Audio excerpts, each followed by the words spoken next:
The death of an American aid worker in ISIS custody is confirmed. President Obama readies his pitch to Congress for the use of force, and the White House and State Department vigorously spin to correct something the president said in an interview. This is Special Report.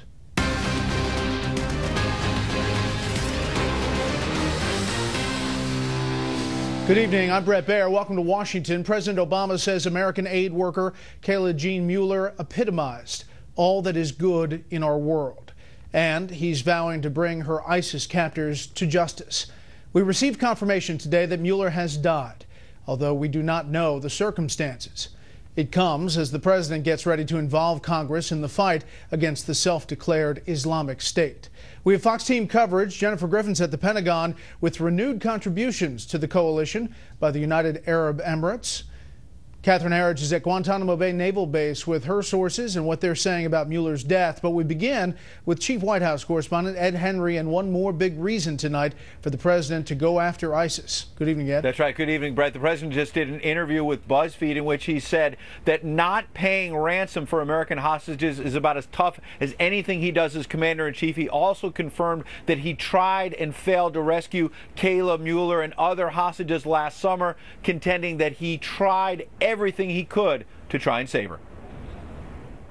Despite the grim revelation that Kayla Mueller became the fourth American hostage killed by ISIS since last summer, her family tried to focus on the positive, releasing a final letter in which Mueller movingly wrote she leaned on God in the most desperate hours and had, quote, a lot of fight left inside of me. The world wants to be more like Kayla.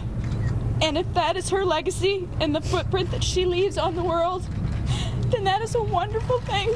Yet at the White House, spokesman Josh Earnest today strongly defended President Obama's comments to Vox.com, suggesting the media has overhyped the ISIS threat. The spokesman doubling down on the president's claim that climate change is a bigger threat to Americans than terror. The point that the president is making is that there are many more people on an annual basis who have to confront the impact, the direct impact on their lives of climate change or on the spread of a disease than on terrorism. Earnest also defended the president's claim that zealots randomly shot folks at a deli in Paris last month, when in fact it was a kosher market where Jews were targeted. The press secretary claiming at one point this was a dispute over where the adverb randomly was placed in the president's sentence. These individuals were not targeted by name. This is the point. The point actually was that the people were targeted because of their religion, though Jen Psaki at the State Department inaccurately suggested not all of the victims at the market were Jewish, when in fact all four were. Well, as you know, I believe if I remember the victims specifically, there were not all victims of one background or one nationality. So pressed on whether it was an anti-Jewish attack, Psaki would not comment, even though back on January 11th, the Jerusalem Post quoted U.S. officials as saying they joined France in declaring the attack had targeted Jews. Another State Department official declaring at the time, quote, we condemn in the strongest terms yesterday's cowardly anti-Semitic assault against the innocent people in the kosher supermarket. The president said the opposite in the Vox.com interview. He said, I'm sort of like a big city mayor. Is that the president trying to downplay the threat? And the president devotes significant periods of his day on a regular basis to confronting the threat that is posed by ISIL, by al-Qaeda affiliates, and by other organizations around the globe that seek to do harm to the American people. Despite those efforts, ISIS has now spread to Afghanistan, even though U.S. General John Campbell told CBS's 60 Minutes last month that Afghan security forces would not let that happen. Yet U.S. officials confirmed today a Taliban commander who was released from Gitmo had become a recruiter for ISIS in Afghanistan before being killed Monday by an American drone strike. Another reason Republicans today said they'll dig into the details of the president's new authorization for the use of military force against ISIS. For the past 6 years, the administration's consistent dithering has made the world less, not more safe. And it is high time that the president and his team articulate a clear and coherent strategy. Meanwhile, today the administration closed its embassy in Yemen just months after the president claimed that country was an example of his counter-terror policies working and being a success. While tonight, Josh Earnest is clarifying on Twitter that, yes, the attack in Paris was motivated by anti-Semitism, and the president did not mean to suggest otherwise. Brett? More on this with the panel. Ed Henry live on the North Lawn. Ed, thanks. Well, as Ed just mentioned, President Obama tells BuzzFeed in an interview that just posted moments ago that there was an attempt to rescue Kayla Mueller last year. We devoted enormous resources and always devote enormous resources to freeing captives or hostages anywhere in the world. And I deployed an entire operation at significant risk to rescue not only her, but the other individuals that had been held, and probably missed them by a day or two, precisely because we had that commitment.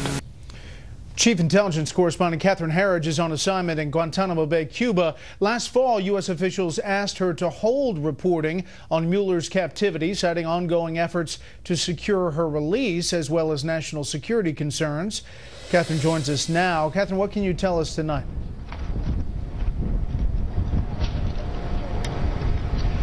Well, Brett, our source was someone who had a direct knowledge of the efforts to secure the release of the Western hostages in Syria, and tonight we can report new details about Kayla Mueller's kidnapping. In August of 2013, she was traveling with a Syrian who she described to colleagues as her boyfriend at the time. They were traveling in a vehicle just across the border into Syria when their vehicle was forced off the road. This information suggesting to our contact specifically that Kayla Mueller was targeted because she was an American citizen.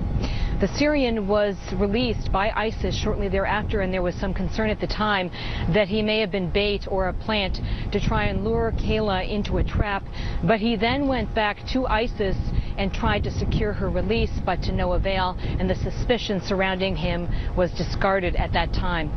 Our contact also confirmed to us that the Western hostages were often held in groups and moved only between 3 cities in Syria between September of 2013 and May of 2014, including Aleppo, an industrial area, as well as Raqqa, Syria, and that the hostages were in such close proximity at that time that Kayla was able to get a communication to the Western hostages, including James Foley, who was held in that group, that she was not being mistreated by her captors, Brett. You know, Catherine, you just heard the president talk about that failed effort to get Mueller and another hostage there.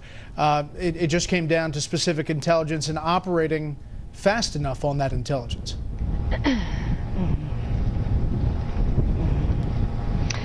The information we were able to obtain at the end of last year is that there was very strong, specific, and perishable intelligence by late May, just 6 to 7 weeks before the administration signed off on that rescue attempt.